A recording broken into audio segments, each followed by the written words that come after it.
আল্লাহর নবী বললেন, শোনো, আল্লাযী কাদিরুন আইনশা আলা আরজালিহিম ওয়া কাদিরুন আইনশা আলা ওজুহিহিম, যে আল্লাহ আজকে মানুষকে পায়ের মাধ্যমে চালাতে সক্ষম, বিচারের কাঠগড়াতে সেই আল্লাহ তাকে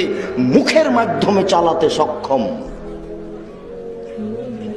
যে আল্লাহ আজকে পৃথিবীতে মানুষকে পা দিয়ে চলাচল করার সুযোগ দিয়েছেন, যে আল্লাহ আজকে পা দিয়ে চলাচল করার ক্ষমতা দিয়েছেন, সে আল্লাহ বিচারের কাঠগড়াতে মানুষকে মুখের মাধ্যমে চলার ক্ষমতা দিবেন। আল্লাহর নবী একথাও বলছেন, বিচারের কাঠগড়াতে মুখের মাধ্যমে চলার সময়তে যদি কোনো জায়গা উঁচু নিচু হয়, কাঁটাখড়ি আছে, এটা যদি হয়, তাহলে মুখ দিয়ে সেখান থেকে বাঁচার চেষ্টা করে লাফ দিয়ে পার হয়ে বা যে কোনো ভিত্তিতে বেঁচে বেঁচে চলার চেষ্টা করবে, মুখ দিয়ে চলবে।